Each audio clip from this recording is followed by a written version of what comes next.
welcome to Classic Cars Driven. My name is Matt Nichols and today we're driving the Audi UR Quattro.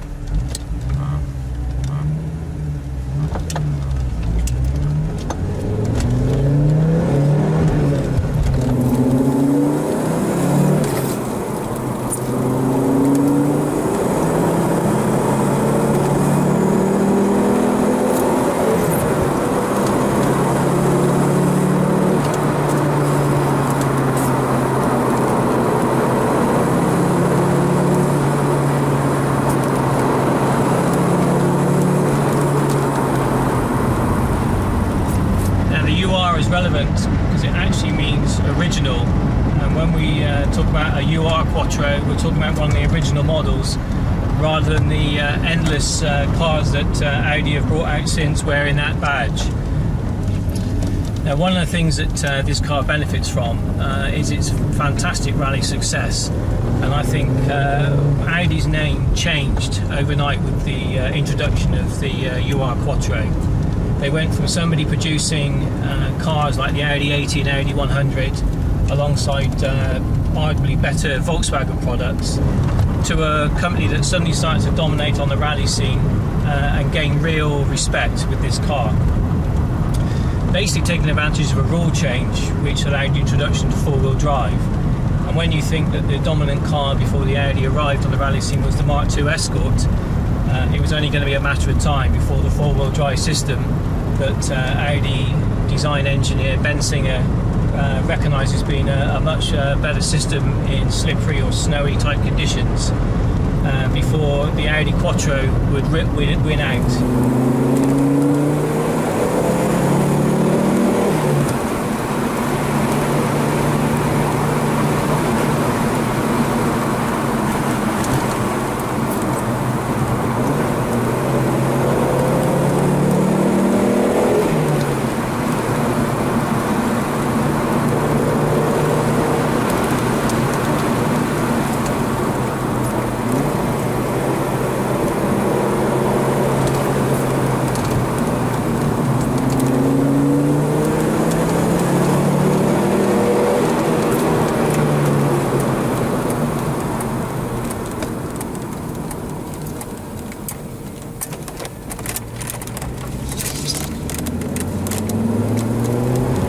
There's a couple of things that stand out with the Audi UR Quattro.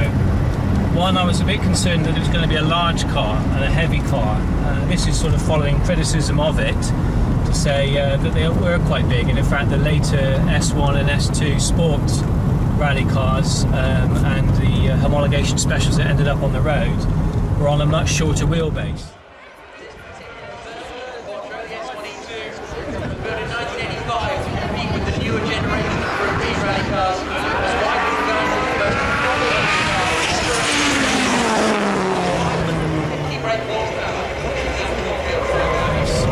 So it does give you the impression that the car's going to be quite long. Stood alongside it, I don't feel that's the case. Also sat inside, you know, the impression of it being a big car with those large flared arches means that you're expecting it to be physically big inside as well. And again, that is simply not the case. The car is similar in scale, I would say, to a Mark I, Mark II Escort inside. Only marginally bigger than the Alpha GTV we drove, in fact.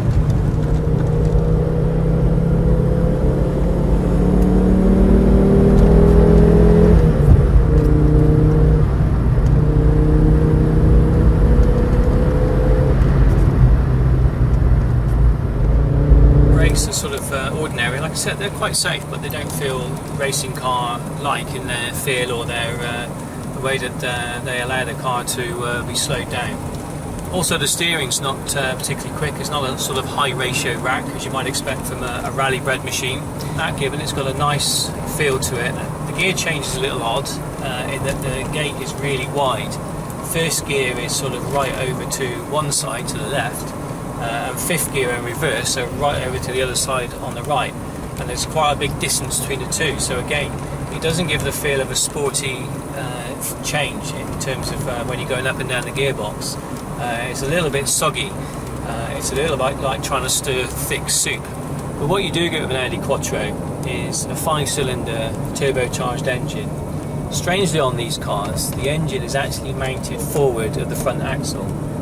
When you think about it, it's like having a couple of bags of cement pitched onto the very front of the bonnet of your car, and then expecting it to handle really well. So when I first drove this car, I was expecting it to feel very nose heavy, for there to be immediate understeer, and for it not to have a very good balance. But that's not the case. The back end feels nice and loose. It feels like the back wants to brake more than the front give.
This was Audi's real first run up the ladder, and I think they owed a UR Quattro a hell of a lot. And I think everybody has in the back of their mind that the Quattro refers to the infamous rally car that was so dominant in the 1980s. Later on in the 90s, of course, Subaru came along with the Impreza, a car that's still with us today in sort of slightly disappointing form, I'd have to say. But again, a small saloon car in this case, 4-wheel drive, compact size, and I think interesting to see if we ever get the chance to do a like-for-like comparison between the UR Quattro, Lancia Integrale, Toyota GT4 and Subaru Impreza, just to see which on the road today stand out the most. I've been Matt Nichols, this is ClassicCarsDriven.com, and today we've been reviewing the original Audi UR Quattro.